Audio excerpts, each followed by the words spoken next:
What is going on, everybody? It is me. It is John. We're here to talk all things Matlock. I am in shock because before we went live, Justin didn't know what the hot dog referenced in Matlock. And he's been our producer for a long time. I know. You know what? We'll cut him some slack. He's been very busy today, editing away with shorts and all kinds of things. So maybe he's tired. It's been a long day. We should cut him some slack. Justin did, and inherit a fixer-upper car too. That's like his child that he didn't want that he now has. He's probably exhausted. By the way, I like the new house. I'm glad that you finally got moved in and all settled since the last time we did Mattalk. Thanks, man. I started playing the piano. It's been really, really good. I don't recommend probably don't want to hear any of that, but just doing my thing. It says Mattalk is live on Facebook because I'm trying to share the link to everybody, the Facebook link to all the groups and stuff, but I can't actually find the video, so it's driving me nuts. Okay, so I hate to even ask Justin to come to the rescue, but maybe, I don't know. No, I got it. It'll eventually populate. It's fine. I can multitask. Oh, okay. I'm not like John, where if I get a message, it's the I don't multitask well. No, it's fine though, man. We all have our cross to bear. But what are you watching, man? Since the last time we talked, I've watched a couple of movies that I'd really like to talk about. I mean, ultimately, I don't know. Maybe we did talk about them last time. Did we talk about The Naked Gun? We did, didn't we? Yeah. Mm-hmm. And did we talk about Freaky? Yes, because you've seen it as well. Okay, so I really have nothing new then to talk about, other than I will say this. I'll bend the rules a little bit. I'm excited because when we're done recording this episode, I am going to go watch John Carpenter's debut film, 1976, Assault on Precinct 13. I've heard things about it from another podcast. I really definitely want to check it out. So I'm excited to check that out. So that's what I'm going to be watching later this evening. So how about you? Yeah, What Went Wrong is the name of that podcast. And if you guys are not listening, you should. I binged all of the episodes, and I love those two. But so Max's mom texted me yesterday and goes, I'm watching the new Tyler Hines Christmas movie on Hallmark. And I said, that's not possible. Three Wisest Men doesn't come out till next week. And she's like, it's a different one. I'm like, he has two new Christmas movies. So I went to Hallmark Plus, and it wasn't there. So I was very upset because you could only watch it live last night. So it was a whole thing. So now I'm going to watch it tonight because I set it to record because I share my ex-girlfriend's YouTube live still, and I'll just watch it on that. But yeah, so Max's mom, good looking out on that. And all right, dude, I watched a Christmas movie last night about two Marines who dislike each other, who get sent on a mission to get toys for all the kids on the base because something happened at the toy delivery didn't come through. And you know how it goes. The two that don't like each other, their parents have a rivalry. They fall in love along the way, and it has a happy ending, as you would in a Hallmark Christmas movie. I don't know if any of the Marine stuff is accurate, but I had fun watching it. But I've been watching a lot of movies, man. I just watched Halloween 6 with a very young Paul Rudd. It's an awful movie, but for some reason I love it. Yeah, just a lot of TV and a lot of reading. I've been reading Stephen King's Revival. Can I ask you a question? You mentioned something about sharing YouTube, right? Your YouTube live. I unfortunately was on my cousin's platform and HBO Max, but apparently HBO Max is hitting people hard because I got booted. So did my aunt. Got booted from that Max account. So just beware out there, folks. If you're sharing passwords, you're sharing platforms with people, even if they're plunking down a couple of bucks to help you out with the payment. HBO Max don't care. They'll boot you anyways, man. They're all going to. And like I told you last week, I was transitioning all my Hulu stuff to Disney Plus. Succeeded. I'm done with that. But yeah, man. Luckily everybody freeloads off of me except for this YouTube Live, which I've only ever used it to watch Family Law, which is over now, and then the occasional Hallmark movie that doesn't hit Hallmark Plus right away. That's really all I use it for. So if it goes away, it goes away. It's not gonna break my TV watching spirit, but Well, Justin put in our private chat that Return to Derry, and there's a new episode today that he's very excited for. So, yeah, give you that heart dude, thing. if you like horror, Return to Derry it's only 2 episodes in, but it's one of the best horror shows I've ever seen. I don't care. 2 episodes in, I can say that. There's stakes. You don't know who's going to live or die. Literally, anybody could go, and I'm 1,000% digging it. We got a question or a comment. Hi, guys. I'm tuning in with your newest 17-day-old listener tonight. Congratulations, Liz. Yes, On congrats. the baby. Even though you didn't name it Jason or John, we still love the baby and love you guys. Highly recommend Sterling Harjo's new show, The Lowdown, if you're not watching that. I've seen a lot of commercials for it. They've been hyping it hard on I believe, if I remember correctly, on TNT and TBS. I've been seeing a lot of ads for it. It looks interesting. It reminds me, I don't know if it is, but it reminds me of that older show with Michael K. Williams and James Purfoy, the one that I keep hyping up to everybody. And now I'm forgetting the name of it. Happen Leonard. There you go. Happen Leonard. It reminds me of that a little bit. But yeah, cool. We'll have to put that on the checkout list, if you will. Yeah, I can. Big binge watch list might be new tonight, everybody. Fingers crossed that happens. Wait. Why are you saying if it happens? What's wrong? If James, parent life. Her husband's working 90 hours a week, so her time is very limited right now for the next few months, or I'd say few weeks still. So we might get a window tonight to do it at 8. I'm super excited if it happens, and if it doesn't, we'll hit it next week. But I've been watching a lot of stuff that her and I need to talk about. Okay. And will you be broadcasting from your new home as well? Yeah, I will. Maybe I'll play the piano. Are you taking requests? Yeah, dude. Hot cross buns is a classic. Itsy Bitsy Spider might be a little too complicated for me at this time, but I'm willing to give it a shot. All right. Well, let's get into talking about this episode of Matlock. The name of the episode is The Singer, and its original air date was January 28th, 1993. And it's time for our new segment. It's prediction time. All right. It's where Jason is going to try to predict how many gavels I'm going to give this episode before we find that out, and vice versa. So, Jason, just you knowing me, what do you think? What do you think I'm going to say? 2.5. I'm writing it down. I'm going to go 3 with you. And I'm going to guess that Liz is going to be between the two of us. Like somewhere in the middle or right on par with one of us. Well, Justin wants you to play Freebird, by the way, on the piano. So just let me get there, man. Give me a couple hundred years and we'll be good to go. A couple hundred years. All right, let's talk about some guest stars. Hold on, John. We forgot to major announcement, everybody. So going with the trends of YouTube and everything, this will be the last show of Matlock where we review the show. Going on in the future, we're just going to have Andy Griffith as Ben Matlock sing the hip hop hits of the 90s on YouTube, and it's going to be great. How are we managing to do this, by the way? AI. Okay. All right, good. So the budget's going to be very low for that. Okay. All right. Can't wait to hear the Straight Outta Compton Ben Matlock remix. I want to hear the Fantastic Voyage or Bombs Over Baghdad. I'd like to hear those two. Can't wait. Maybe we can rewrite some of the lyrics to be about hot dogs. All right, let's talk about these guest stars. The first one is probably very well known. His name is Jason Beggy, I believe is how it's pronounced. He will be playing the role of Lieutenant Pat Rutledge. You may know him as Hank Voight from all of the NBC Chicago shows, even a couple of episodes of Law & Order and Law & Order SVU. This character is like the current John Munch, if you will.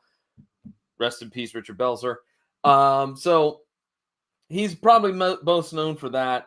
He's also played the role of the state trooper in Thelma and Louise, Royce in G.I. Jane, Alan Mann in Monkey Shines, Richard Bates in Californication, Mike Royce on Castle, Cormac Fitzpatrick on Veronica Mars, and 100 other roles. This guy is deep when it comes to having a bunch of credits to his resume.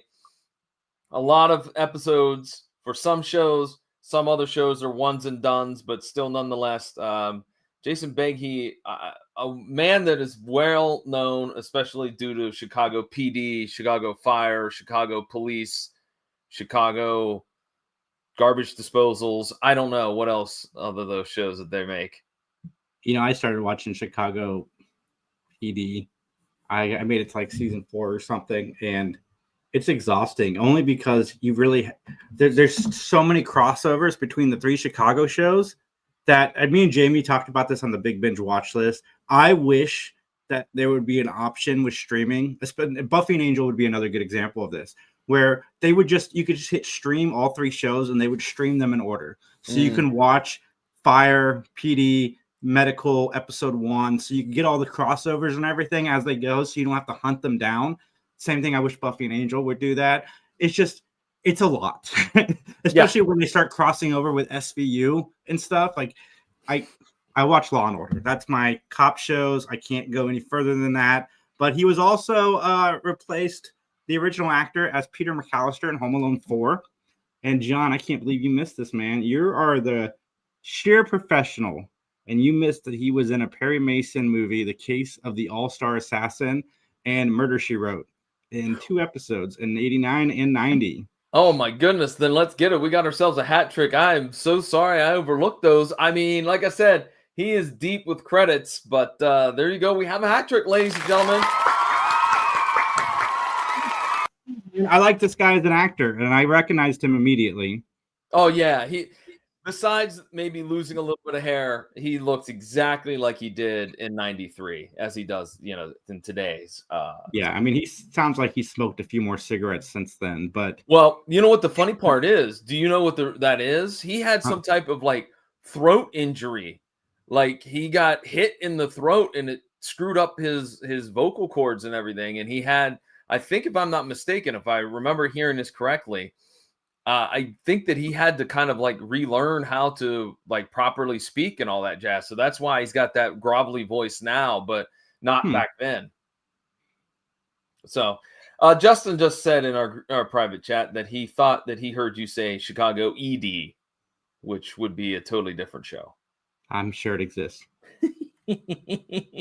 Well, let's talk about our second guest star. His name is Peter Jurasik. He'll be playing the role of Steve Fisher.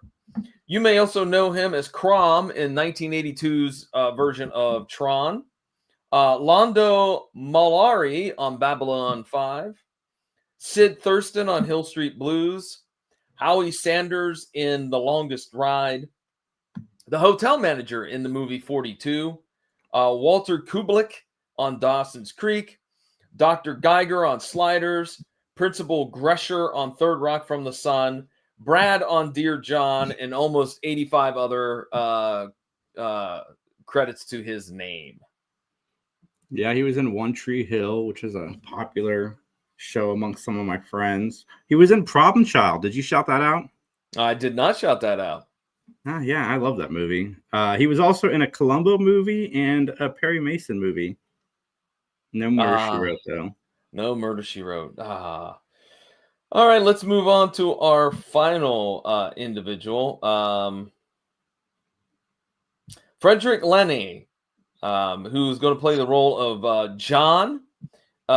He is also known as, he has also been cast in the role of Mr. Hallett in The Greatest Showman, The Wolf in Zero Dark 30, Joe Lazenby in Ordinary People, Lieutenant Dave Noonan on Elsbeth, Colonel Bingham on Westworld, Edward Olson on Dexter, The New Blood, Fred Grover in The Eyes of Tammy Faye, which is a criminally underappreciated movie, by the way. Just throwing that out there.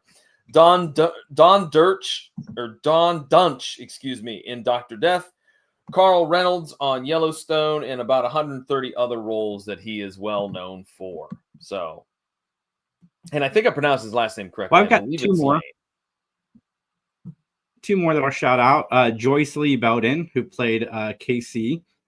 She was in, obviously, Matlock. She was also in the movie Weekend at Bernie's. Favorite of mine, a remake Revolution favorite of ours. And then but wait a also... Didn't she only have like 8 credits though to her name?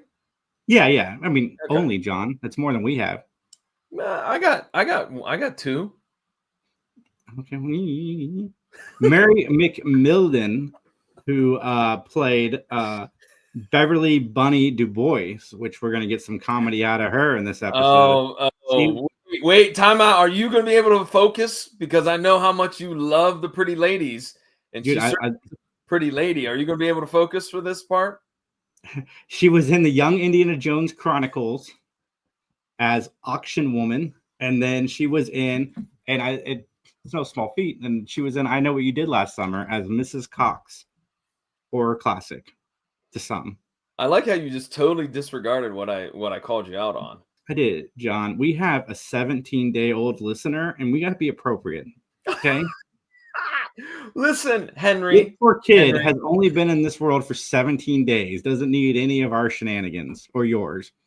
And Henry, listen. This is John Orlando talking to you.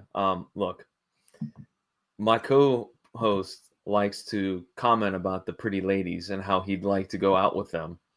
It's a thing that happens, and it's perfectly fine and normal.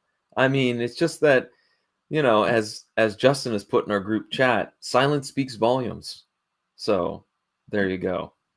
Just for that, I'm going to go one more guest star that you didn't mention. Terry Laughlin, who plays the judge in this episode, was in the comedy classic, which our friend Mick Manhattan worked on, Ace Ventura: Pet Detective Jr., and also The Punisher from 2004.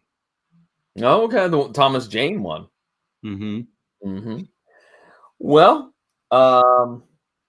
Jason, are you ready to give me an answer to a question that I'm going to ask you here? Are you ready to give me your opinion, solely your opinion, and only your opinion to help you? He was also in Mr. Destiny, which I love that movie. You guys should go watch it. Yes, I do, John. Let's testify! Testify!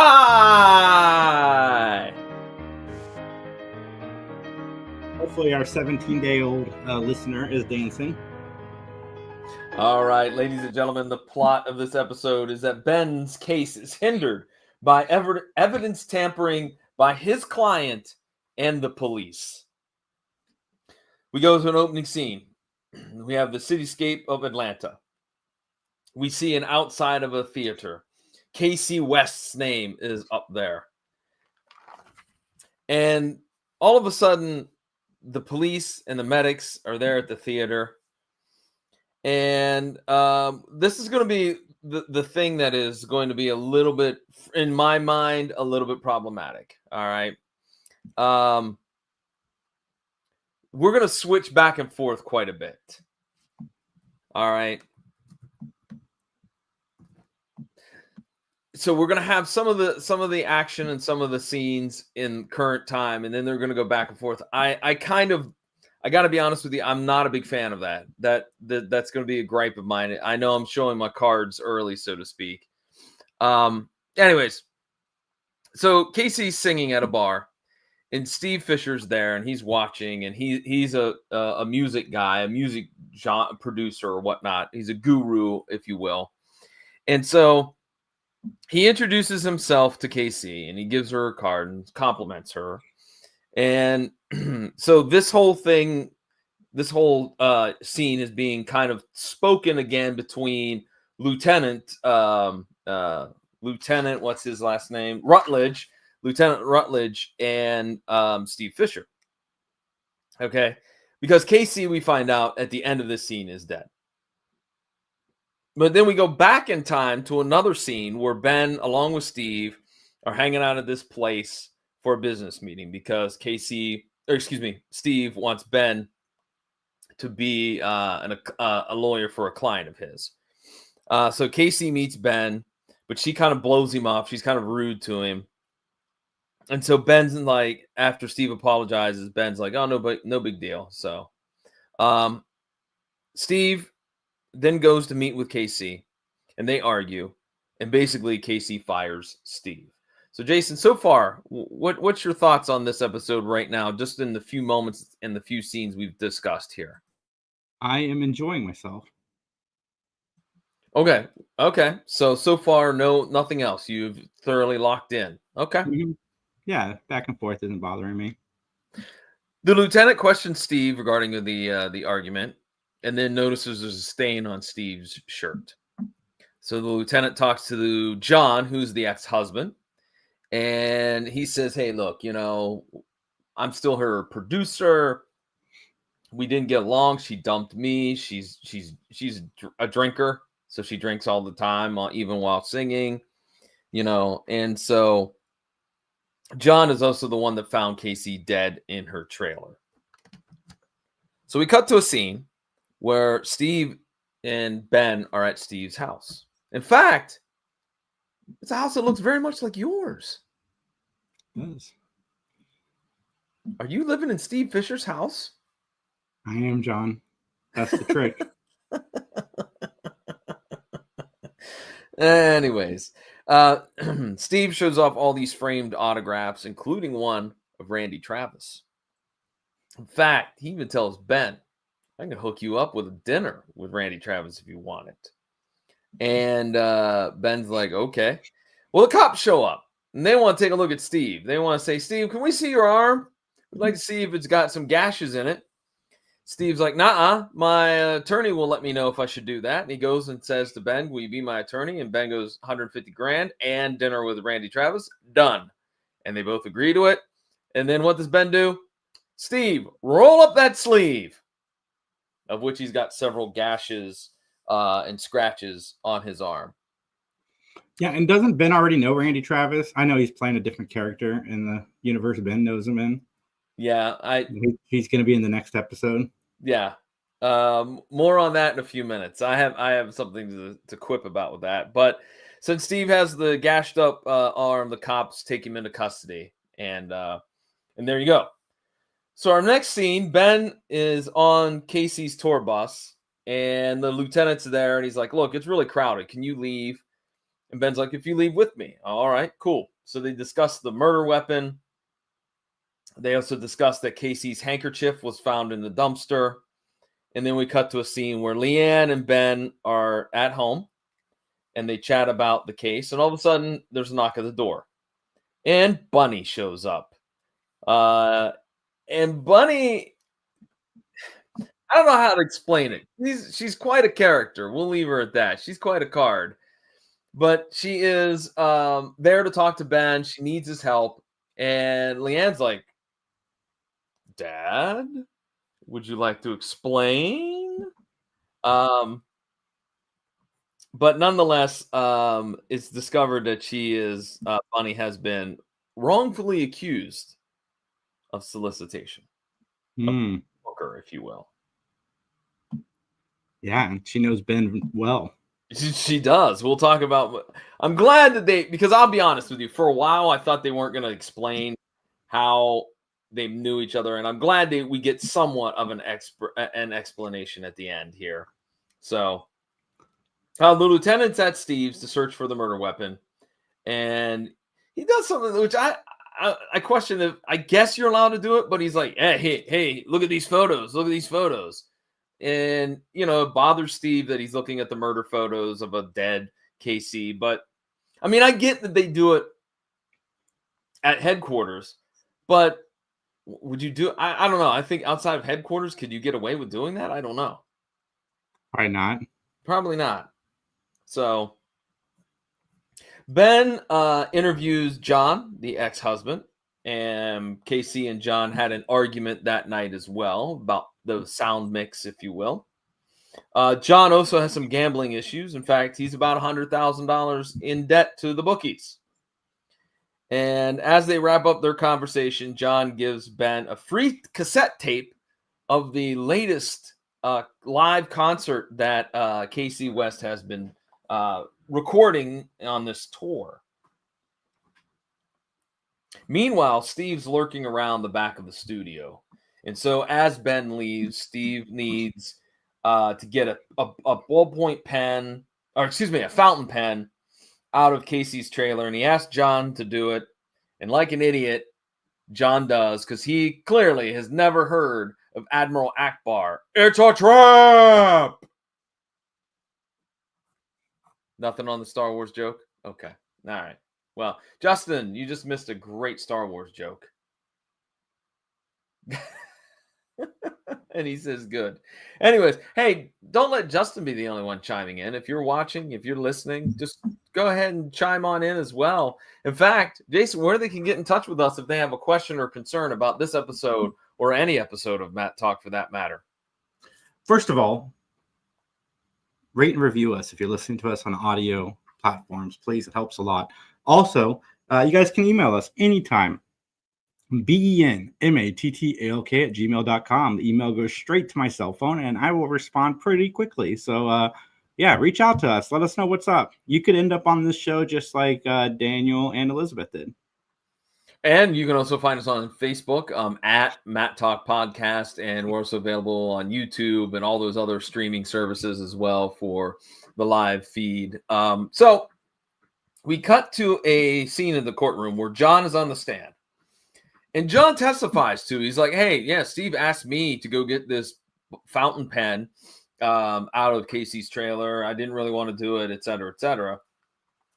But then Ben and Steve, they argue about today's testimony. Like, look, Steve, you went to the trailer, you found Casey dead, as that's what Steve reveals, because he's been, I didn't tell you this, Ben, and that makes Ben even more angry. Steve saw the knife. He knew it was there beside the body. And then we cut to another scene where Steve comes home, and somebody, we don't know who, manages to walk up to his convertible Corvette and drop the bloody knife into the car. The one thing Steve is dumb. I mean, he is like. No, he is. So many things in this episode where you shouldn't do that. You're just making yourself look bad. Mm-hmm. Yeah. I mean, on top of the fact of like, I don't know, like I've never had a convertible car, but I think like if I knew like I was under the watchful eye of the police and there's this possibility that I may have been set up, I'm putting that roof up. I don't care that it's going to take me 10 minutes. I'm putting that roof up and locking those doors. Yeah, 1,000%. And yeah, no offense, John. I'm not breaking into a crime scene to remove evidence for you. Like, who does that? Oh, man. I mean, we'll find out kind of why this guy decided to do that at the end of the episode. But that's it. That's it. Show's over. You won't break into it. That's it. Goodbye. All right. Well, that's fine. I can carry this episode by myself. How? No, I agree with you. Steve has done a lot of stupid things in this episode, and the other thing that I was going to mention that I did enjoy the fact that they only showed you a hand, so I like the fact that it wasn't as obvious as some other episodes where we kind of know who is dropping the murder weapon. This one, it could have been Lieutenant, it could have been John, it could have been Steve. It could have been anybody. So I like that. So we go back to the courthouse where Leanne and Bunny are there. And Leanne wants to know, how do you know my father? And before she can answer, Ben comes in and they go to the front of the courtroom where the judge reads the verdict. And she gives him a little winky wink, and so he's like, the verdict is you got to come back next week, 9 a.m., et cetera, et cetera. I think Leanne should just let this go. You don't want to know how your dad knows this lady. I know. This is another example of Leanne being somewhat inappropriate. Yeah, with the older men, because there's going to be an episode coming up where she gets that way with Ace Calhoun, and it's a little touchy-feely, if you will. Where are our special detectives at? Because we introduced Dan Roebuck, and we're 6 episodes in, and he still hasn't shown back up yet. No, he hasn't. And Conrad is MIA as well, and I think they would be very. I think one of those two would be a great fit for this episode. But more on that in a little bit. So Ben's going over the pictures again that the lieutenant had, and Steve knocks at the door. He's got the knife in on a bag. Again, another stupid thing to be doing. Steve and Ben argue over getting the police involved, and Ben caves and just hangs up the phone after the cops answer. This is like, at least he found it and he decided to bring it to Ben instead of being stupid and being like, I'm just gonna go and turn this into the pawn shop or whatever. So we go to the courtroom. There's the lieutenant is on the stand. Ben shows that the fountain pen is in one of the pictures, but yet not in another picture. And the negative for those pictures are MIA. Here's my question. Where's Bob Brooks? Well, Bob Brooks, he only shows up when he needs to. So I know. This guy, so all the negatives were in order. They had all the negatives except for the one photo that had the pen in it. And yeah, it's very suspicious because it wasn't in that roll of film. I'm just saying, Bob Brooks, we've come to expect him to be the law, the letter of the law, so to speak. And now we're stuck with Lieutenant, whatever his name is, anyways. So, anyways, we couldn't have Bob Brooks get lose his shield over falsifying evidence. That's true. That's true. So the lieutenant was the first on the scene. And so basically it's noted or theorized that he framed up the pick of the pen, and he also put the knife in the car. And in what was very quick and a weird turnaround, the lieutenant crumbles.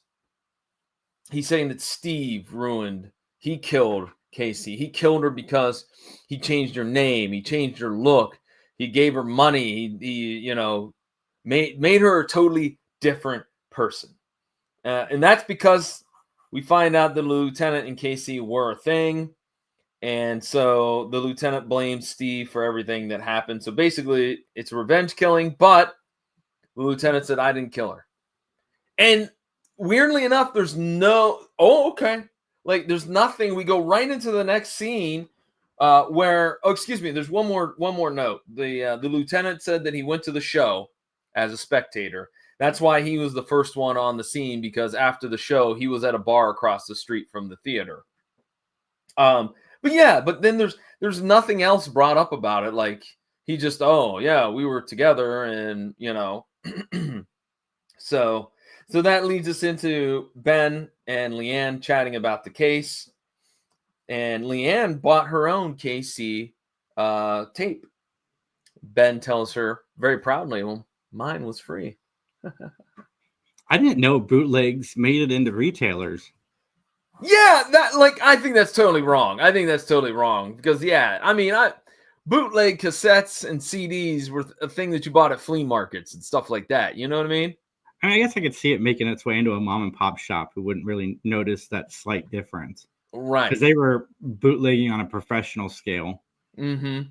So basically that becomes part of the testimony that John, the ex-husband, gives, where he talks about what piracy is, about how, they would take the two mixes and they would, find a way to kind of mimic the packaging and everything, and then sell it and get a cut. All right. So different tapes have different information on it, which is what he points out. And so basically John had given Ben a pirated tape. And so Casey and John, that's what they were arguing over, because John was making pirated tapes, as evident by what he gave Ben. And so they went back and forth. And so John ends up stabbing Casey. And then he's still the first one to find the body because he leaves and comes back. But John's jeans had bloody pockets, and the bloody handkerchief that he used to wipe down the knife got shoved in the pockets, and that's how the blood got transferred. So I guess that means that court case is over, and although we don't get any clarification on that, because we got to move on, man. We got another one, another fate to decide, and that is the fate of one Bunny. And so Bunny thankfully gets acquitted, or as I wrote down, Bunny gets off.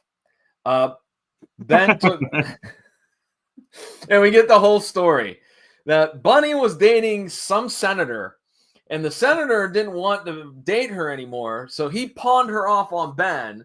Ben went out with her like once, and from all of the, was there wine, was there dancing, was there food, They went back to her place for wine and some dancing, and then he had a hot dog and his stomach hurt, so he went home. Yeah. And then so basically it's left up that maybe, Ben got lucky. And I wrote down, Leanne, it's none of your business. No, I mean, Ben didn't get lucky. That's why she owes him one. Oh, that's right. Because he didn't feel raw after the hot dog. Yeah. But still, Leanne should mind her own business, right? She should. She should. Right. I mean, she asked. Yeah, but again, I like that whole sequence, man. I meant to tape it on my phone so I could play the clip because I just love Andy Griffith in that moment. He's just like, yeah. Yeah. Hot dog. All right. All right. Since we missed the opening statements at the beginning of the show, let's go ahead and get into those closing statements. This is the part of the podcast where John and I will rate the show on a gavel system. 1 gavel means 5 gavels means we loved it. Negative 37 gavels means we're going to find a lady of the night, move to Saudi Arabia, and live there in the winters. John, where do you rate this show on your gavel system? First of all, that was an inside joke about living in Saudi Arabia. So just so that they were crystal clear. And by the way, we should also should we reveal that that's really not your house either? That is my house. That's not your house, man. You can't prove anything. You can't prove anything. I'm going to go then. I give this episode a 3 on the gavel system. I'm going to give it to John. I liked it quite a bit. I had a lot of fun with it. I liked the end sequence with Ben and his daughter. Just Andy Griffith just made me laugh both times I watched this episode. And overall, I enjoyed it. I picked a 3. Yeah.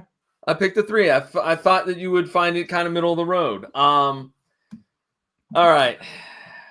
I gave it a 2. See, John's a party pooper, guys. He doesn't like the fun episodes. You got 2.5 though. You gave me 2.5, and you were correct. I knew you were going to be a party pooper.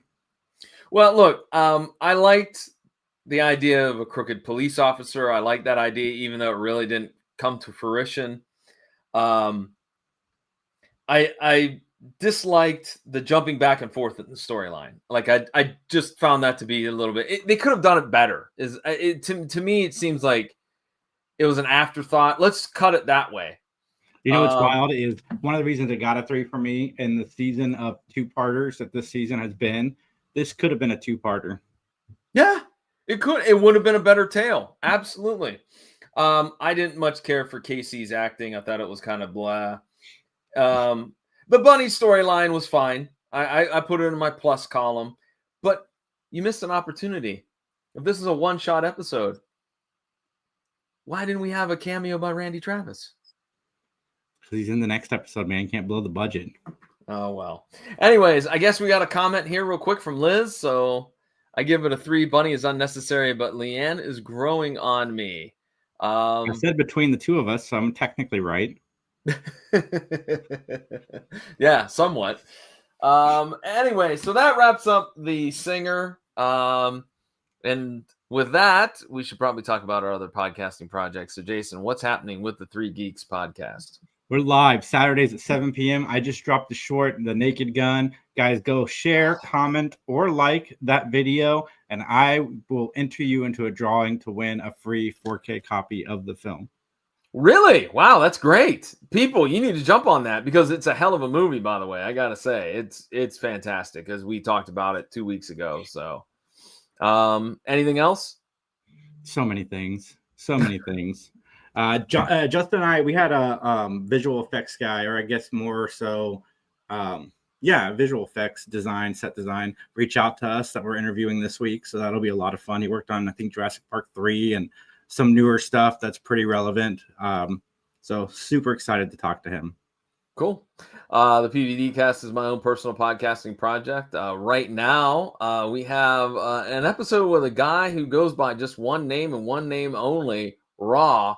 And Raw is an independent comic book creator here in Columbus. He's got a new comic called Tag and Quest, which has to deal with, I'll give you the basic plot, a futuristic society where graffiti is magical. It's a cool tale. So check that out at pvdcast.com or wherever you find great podcasts. So Also, guys, remember, go to Tubi.com, coupon code PVDcast for your free Tubi account. I would like the record to show that I am going to go watch Assault on Precinct 13, and it is not on Tubi. I'm not watching on Tubi. I'm watching it on DVD. I think it is on Tubi, though. It probably is. Probably has both versions, the crappy remake and then the original. Have you seen the remake? I've never seen the remake, no. Okay, Max, how do you know it's crappy if you haven't seen it yet? Well, I'm going out on a limb. I'm going to say it's probably crappy. You know what? No, I'm going to be Mr. Positive. Maybe the remake is good. And maybe you'll love the original so much that you'll go check out the remake. Who's in the remake? Ethan Hawke. That's all I know. I don't know who else. You're Isn't Googling it. Is he in it too? Possibly. I don't know. Okay. There's no. It's not LL Cool J. It's another rapper. It's Oh shoot. Hold on, I'm looking. Okay, so look it up. But I think it's not LL Cool J. It's another rapper that's in it. John Carpenter still was involved with writing this thing. We got Ethan Hawke, Lawrence Fishburne, Drea DiMatto, John Leguizamo, Brian Dennehy. Drumroll, everybody. Ja Rule. Ja Rule.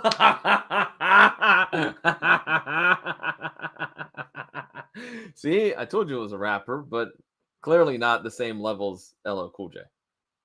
So no. All right, let's get on out of here, Jason. So what do you say? As they say in court? Nothing further.